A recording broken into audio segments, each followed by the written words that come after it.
Chiefs Kingdom, it's Red Friday. Welcome back to All Chiefed Up. We're back with another podcast for that ass. And it looks like, Steve, we're going to run into an old friend, Mecole Hardman, this week. Is he regretting going to the Jets? Let's talk about it.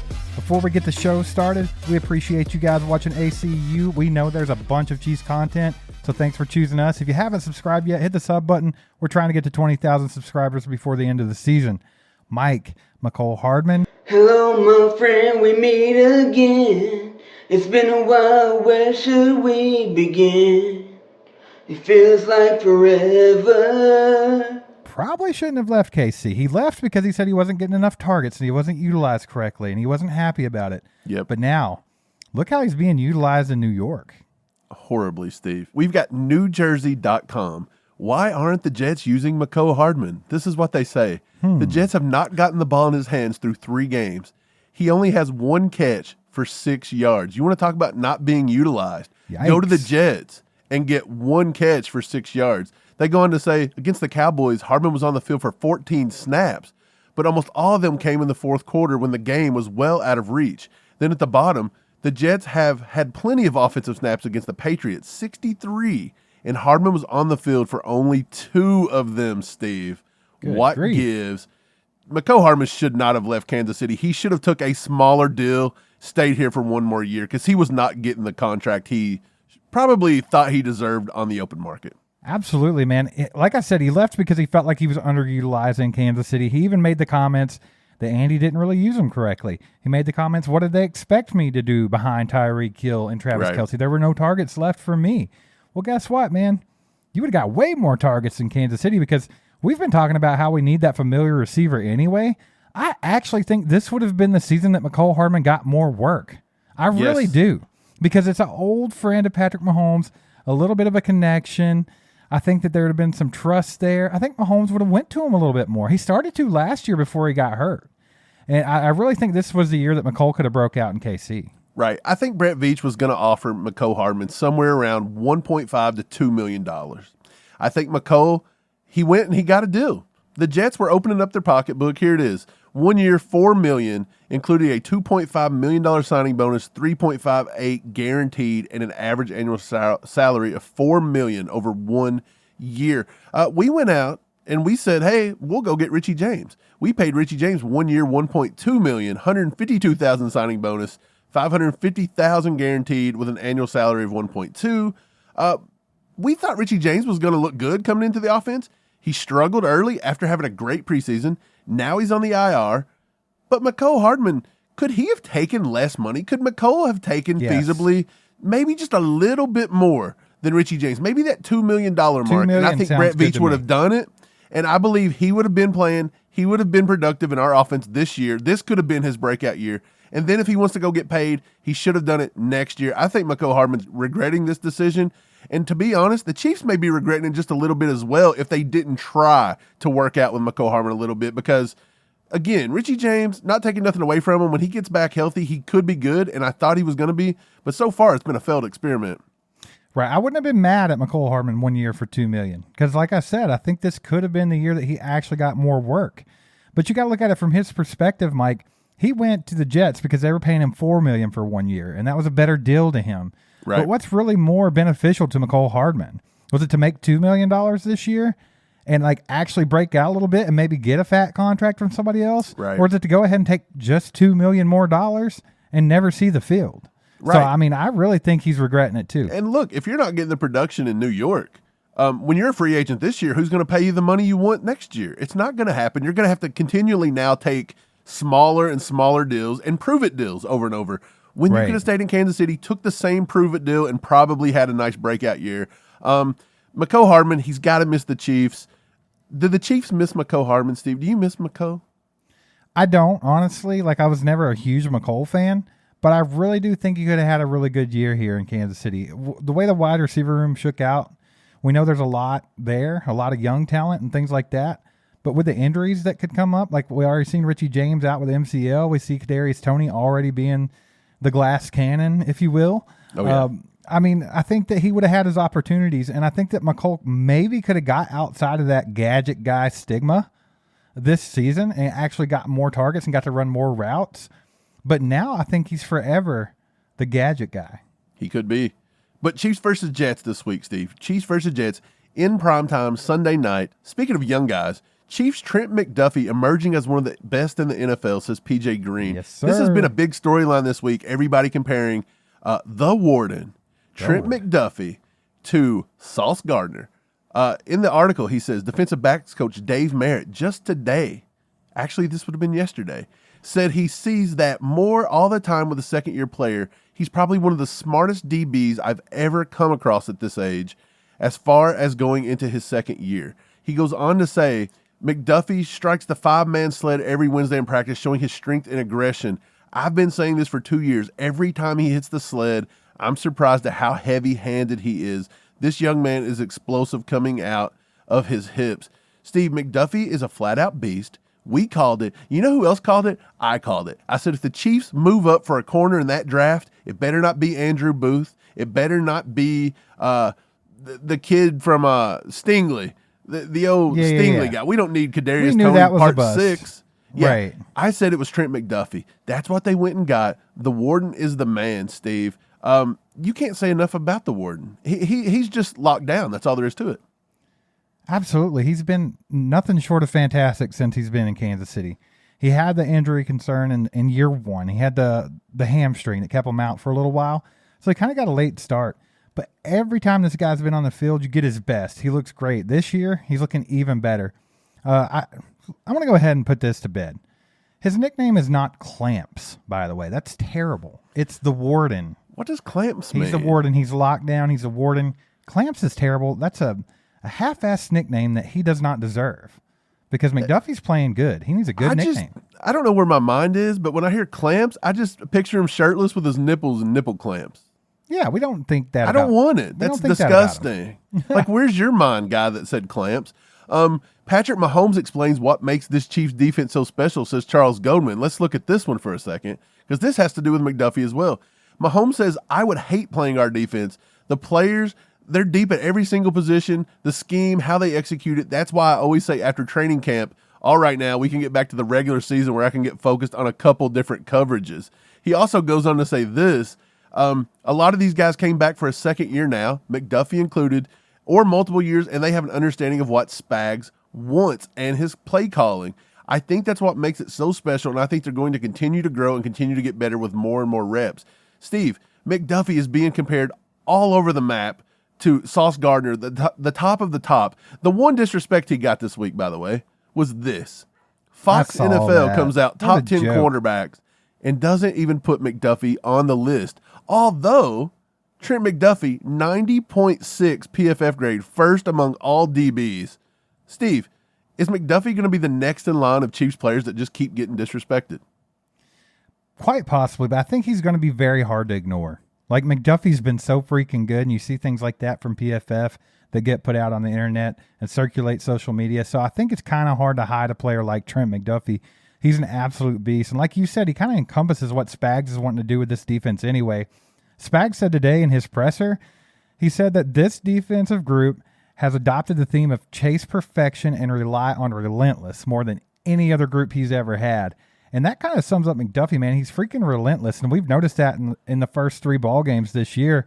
He's always making the tackle. He's making the tough tackle. He's always on somebody's hips. He's caused 2 forced fumbles. I mean, this guy is just on the spot, and he's such a spark for our defense, especially on that back end there.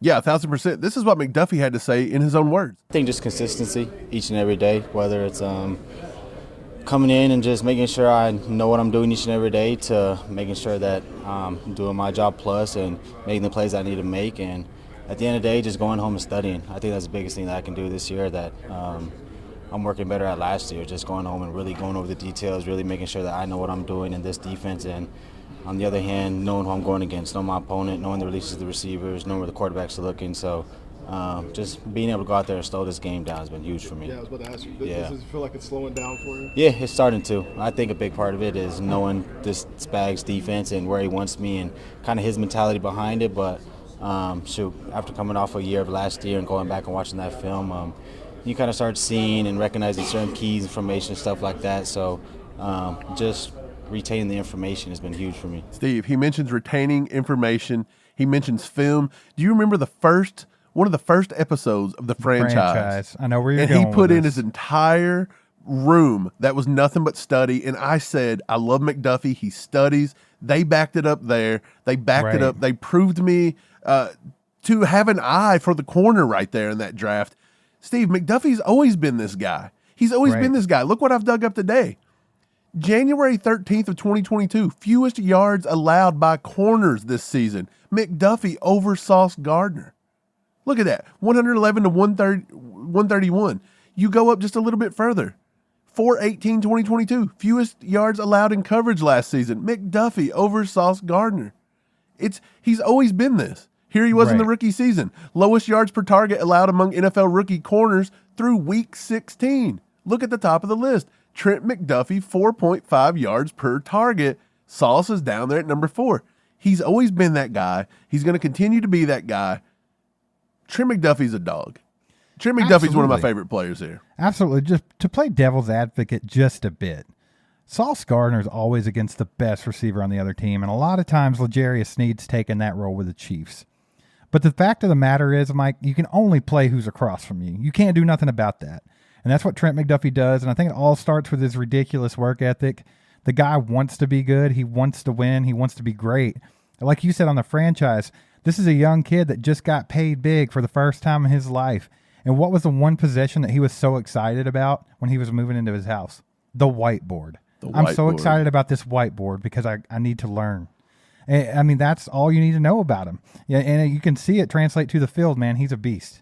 Dude, All Chiefed Up believes in Trent McDuffie so much. If you guys don't follow us on X, get over there and do that. We put up a tweet today called Pick 6 for Pick 6. If you think Trent McDuffie gets a pick this week versus the Jets, give it a heart. If it's a pick 6, then we're going to pick 6 people that like that post and sub us on YouTube. So if you're watching this on YouTube, you've probably already subbed it. So go over there and follow us, like this post. We're going to give that Trent McDuffie shirt away if there's a pick 6. And by the way, it doesn't just have to be Trent McDuffie. If any defender on the Chiefs gets a pick 6 this week, I'm going to pick 6, put it on the wheel, and All Chiefed Up is going to give away this amazing looking Trent McDuffie, the Warden t-shirt, Steve. I don't know what else anybody could want. I kind of want that shirt. I want to win.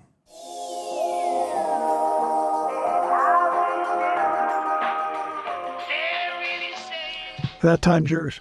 Time's yours, Chiefs Kingdom. Here we go. Matt says, y'all be on fire lately. Hell yeah, fellas. Hell yeah, Matt. Matt. Heck yeah, baby. Hey, we've been on fire. You've been on fire. We've all been on fire, baby. We're Chiefs on Kingdom's fire on because fire. the season is back in full swing, man. It's crazy to think that we've already watched 3 weeks of NFL football. It's like It is officially fall. We are 3 weeks into the NFL season. We got to be on fire. We got to be pumped, baby. We're getting ready to knock out the first quarter of our schedule right now. That's insanity. Weird. But this is insanity. We have to live in the moment, baby. We have to enjoy it. And we have to be fired up at all times. Enjoy the moment. We got one from Marshall Edwards. Okay, I almost messed that one up. You guys are a fun listen. I don't agree with everything you guys say. Can be a bit prophetic at times. You're right, Marshall. All in all, I love your raw and suck it mentality. Marshall, you know what? If people need to suck it, suck it. That's what we say. We give no S's. No passes. There's no passes to anybody. Like if you're going to talk some crap, you're going to get it right back from ACU. Right. And the thing about it is, he says we can be prophetic at times. Mike, he's not completely wrong. I feel like we've been pretty spot on with analysis in our first year and a half of doing this. And I'm not just trying to toot our own horn because I'm actually proud of ourselves for it. We're the new kids on the block. We're new to the game. I'm Donnie and you're Mark. Wait, were both of them in New Kids? Hey.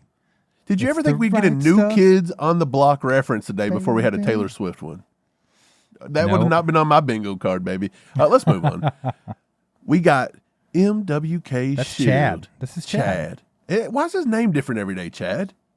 Or am I just crazy? Okay. You're crazy. If you watch any game this season and you watch how deep the tackles are, you will see that they do the same thing. This is in reference to Jawan Taylor.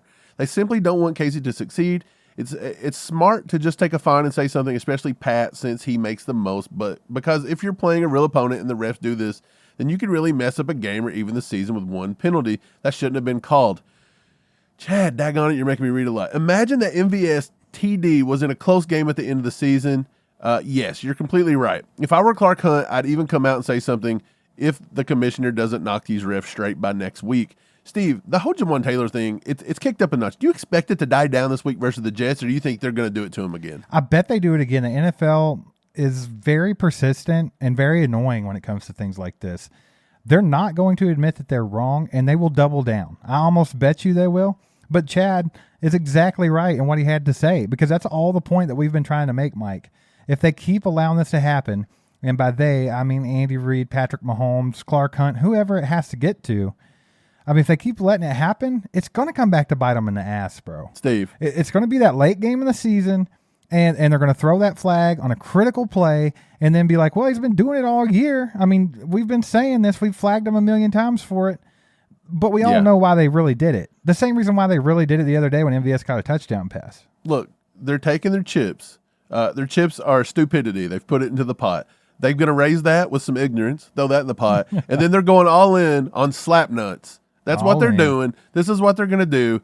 Jawan Taylor has been class act through all of this, by the way. If you guys haven't watched any of that, go watch some Jawan Taylor. Dude, I've been very pleased with Jawan Taylor. We were kind of hard on him for that $80 million. That's what I want to say, is because like we really wanted to wait and see what Jawan Taylor offered to the team, because we weren't jumping on the bandwagon all that quick. Like, oh, we definitely upgraded. We should have paid him this much money. He's going to be great. He's going to be fantastic. We were like, he's not the best run blocker. Let's wait and see how he works out. But I'll tell you what, man. Jawan's not done bad at run blocking. He's not been good, but he's not been bad. He's been meh. Could be worse. But as far as pass blocking, Mike, he has the highest pass block win rate of any tackle in the entire freaking NFL. And we have Chiefs fans that are saying that he's not living up to standards that he needs to go. What kind of freaking standard do you think we have set? Well, how could you be better than number one at pass blocking?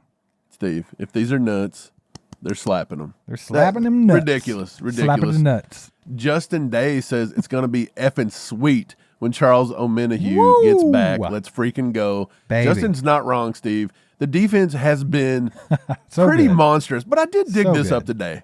I dug this up today. I want to get your opinion on it. PFF has now rated the Chiefs defense. I'm going to bring this up. Per PFF, the Chiefs defense going into week 4 is currently ranked number 16 overall with a team grade of 68.9. Number 16 overall, is that what it looks like to you with the eye test, Steve? Number Absolutely 16? Not even close. But this is why we always say you have to take PFF with a grain of salt. Right. Look at these numbers. Run defense, 23rd in the league, 57.5. Tackling, 22nd, 49.8. Now, look, we've seen a lot of missed tackles. Don't get me wrong. But as a team, I didn't think we would have been that bad. Pass rush, though. We're high on pass rush, 13th. That's not super high, but it's decently high, 70.6. Our coverage grade, right in the middle of the pack, 16th, 69.9, but only 40 points allowed. And I went on to say, would have thought as dominant as we've been, we would have been graded much higher. But this tells me one thing. With so much room apparently to improve, the defense is not only elite, we're beyond elite. If we can bump this up in the top 10 grades across the board, how good could this defense be? Definitely. Well, first of all, PFF grades are just a tool. And like I said, you have to take them with a grain of salt. That don't mean anything that their grades are low or that by a PFF grade, they're ranked 16th. I mean, if you really want to look at it, you want to look at the stats as far as points allowed and how many yards they give up. I guarantee you they're much, much higher than that. And like you said, this defense has a real opportunity to be elite or beyond because they've been so good. And if the offense can start clicking and make it to where this defense doesn't have to spend a lot of their time on the football field, they have an opportunity to be one of the best Chiefs defenses we've seen in a long freaking time, bro. And I'm just so excited about it. I know Chiefs Kingdom's excited about it because that's all we've been wanting to see with Mahomes. What if we had a top 5 defense? How dominant could Mahomes be then? I think we're going to get there.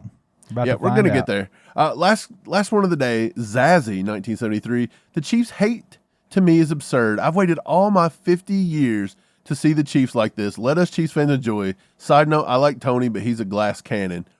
You're right on the Kadarius Toney thing. This must be about the Taylor Swift thing. Again, we're not going to spend too much time on it, but people are hating on it. They don't like that the Chiefs are in the news. The Chiefs are here, Chiefs are there. We've been in obscurity for so long, if you've not been a bandwagoner, that this is not that big of a deal. Like, I kind of like being talked about a little bit. Let's give this team some recognition. Hey, hate on us all you want, baby. They're only hating on us because we're great right now. But, Mike, bring that comment back up because there's one thing that concerns me just a little bit with this. Zazzy, why did your phone autocorrect years to Yeasty? What have you been talking about, brother? That's a little strange. The Yeasty boys. He had to fight for his right to party. That's what happens. But with that, time has been yours, Chiefs Kingdom. Let's move it along, Steve. I wanted to bring this up. Snap counts from the game last week. You can look down the board. All the snap counts are there, blah, blah, blah. I noticed that Sky Moore only played 65% of the snap counts. But the one that really stands out to me is MVS. He went from a lot of snaps in week 1 and 2 down to 50%. And then you see Rashee Rice crawling up the board at 51%. Justin Watson stayed about the same, but Justin Ross got to double digits. He got to 29. So in the week, we said, would he get to 15 snaps or would Pacheco get to 15 carries? They both did it. And a dominating performance. But it's the MVS thing that kind of, he got one taken away. We figured that out.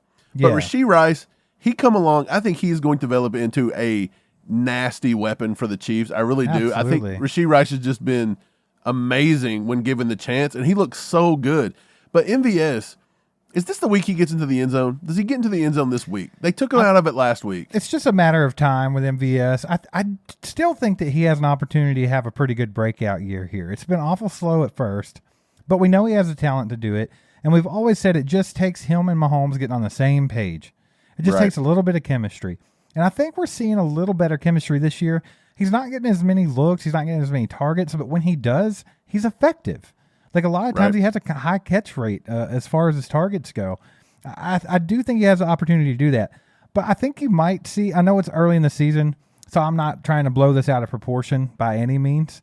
But I think it's kind of similar to what you see on the defense. We talked about Trent McDuffie earlier. He's really coming into his own and could be one of the best corners in the league. And guess what? We got L'Jarius Sneed on a contract year. So maybe he could be phasing out that guy and taking over that role in a sense. Not exactly the same position, but same with Rashee Rice. Could he possibly be phasing in and really getting into his own and MVS out of here after this year? Because we know his contract was set up to where we got it out after 2 years. Right. It's just something to keep an eye on. Like I said, I'm not trying to blow it out of proportion, and I'm not saying that both those guys are definitely going to be gone because of this, but it's just something to keep an eye on.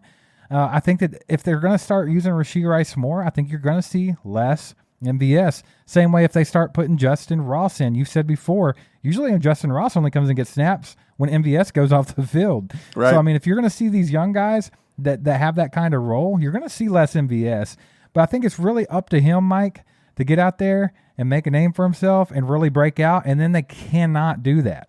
It's up to him. Like, he has to make sure that he stays on the field. Yep, this past week, they actually cut Sky Moore snaps as well, and Sky Moore, Rashee Rice kind of done that little alternating thing in weeks 1 and 2, so maybe they're starting to get Rashee Rice into more positions, and it also helps Kadarius Toney didn't play any snaps at all. So that probably helps once he comes back and gets fully healthy, if he ever gets there. I honestly think if you're looking at the future of Chiefs receivers, I think the only ones that they're really putting a whole lot of stock in right now are their draft picks, to be quite honest. And maybe if you want to throw Justin Ross in the mix, even though he's a UDFA, I think they're really banking on in the future it being the Rashee Rice, Sky Moore, Justin Ross show. I think that's what they have planned here, but I think right now you have all them pieces around them, Justin Watson, MVS, Kadarius Toney, that have a little bit of experience and can float the team along a little bit. Shout out Justin Watson, by the way. Steve, I'm going to bring this up really quickly. The Chiefs released their injury report. This come out on, actually, I want to say Wednesday. Noah Gray's sick. Noah Gray did not practice again on Thursday. So yesterday he did not practice. Nick Bolton still is not practicing with an ankle. I'd look to see maybe Nick Bolton sits out another week this week. I think that Drew Tranquill did a good enough job. But the one that kind of creeped me out a little bit was Chris Jones, the groin. He's been limited all week long. Chris Jones is just that guy, man. We've seen what he could do when he come in the first game against Jacksonville, when he come off that. We actually posted this up. Chris Jones, PFF, scored week 3 versus the Bears.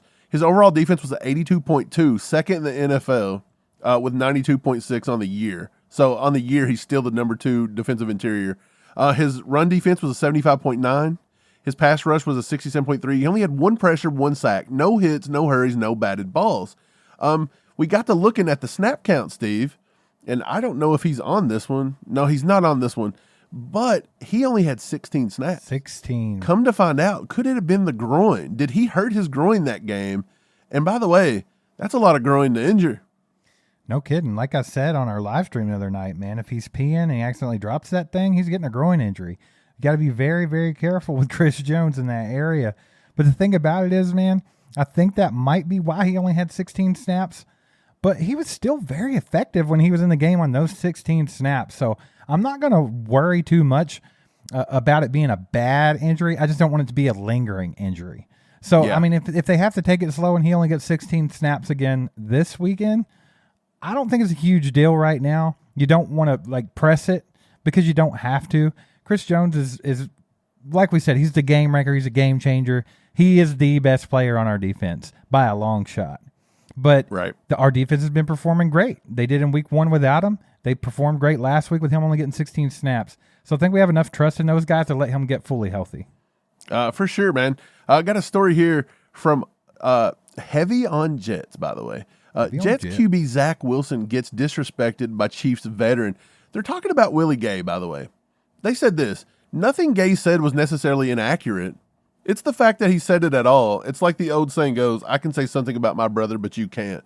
Steve, what did Willie Gay say that was so bad? Let's take a listen. When you look on tape, what are you seeing from Zach Wilson and their offense? Damn, that was a hard question. I can't lie. The team that want to run the ball, you know, of course, man, you know, not that wasn't, you know, to be funny or anything, but A-Rod got hurt and it turned into a team where like in panic mode almost. That's what I see at least. And they got great running backs, so now they're just trying to pound and ground, like they did. What game was that? Who did they just? I don't know if they won or not, but I feel like the running back's been rolling. So, like I say, 3 great ones. So I feel like that's their game plan. Nothing Willie said there was a lie, Steve. I He don't said that think was Zach any of Wilson. that was They want to run the disrespectful. ball. None Right. of that was disrespectful. It made total sense. Why are they trying to a make team in bulletin panic board mode. material out of this? Because that's what you have to do. You have to make a storyline. Aaron Rodgers is out for the season. We're not getting the State Farm Bowl that everybody's been hoping for Patrick Mahomes' entire career. So they have to have another storyline. I think this is their sad attempt at having one. I think the Mecole coming back and playing against Kansas City is a better storyline in my opinion. But if they want to run with this one, then have at it. But I don't think he said anything disrespectful, and I think he was 100% spot on. They do look like they're in panic mode without A-Rod. Look, you have to run the ball more if you're the Jets. We all know Zach Wilson's not there. I don't see Zach Wilson coming out and setting the world on fire just all of a sudden here. Their coach, he's not going to go away from Zach Wilson this week. I don't believe the guy they signed, Trevor Siemian, he's not going to be ready. We have already, the backup was named something Boyle from Eastern Kentucky. That's not happening. Okay, so you're going to get a healthy dose of old Zachary up here, man. That's what's going to happen. But what Willie said was not disrespectful. If you've got Dalvin Cook and you went and paid him big money, and you've got Breece Hall, who, by the way, could have been Offensive Rookie of the Year last year if he don't hurt his ACL. They drafted Israel, I forget his name, Ababa-Conda, whatever his name was, from Pittsburgh, and he's pretty good. They've got a good running attack. Everything Willie said is right. They're going to run to set up the pass. If the Chiefs can shut down the run, the Chiefs should blow this team out. That's all there is to it. Do you know why he was named Zachary, by the way? Why? Because his game looks Zachary like his ass. That's 1,000% true. The doctor diagnosed him as Zachary at a very young age. Steve, I don't know about it. We're going to be out with another video, though. If you are a member, if you're an ACU crew member, if you haven't, go do that. But you need to do it because we're going to do our predictions and we're going to do our game matchups. That's going to be out Sunday morning before the game on primetime. And we do this every game. Every game, you get a members-only video. So hit that join button. It's $4.99. And we do members-only live streams and a bunch of other fun stuff. So be a part of the ACU crew. Right. And thanks for subscribing, hitting that bell. Go Chiefs.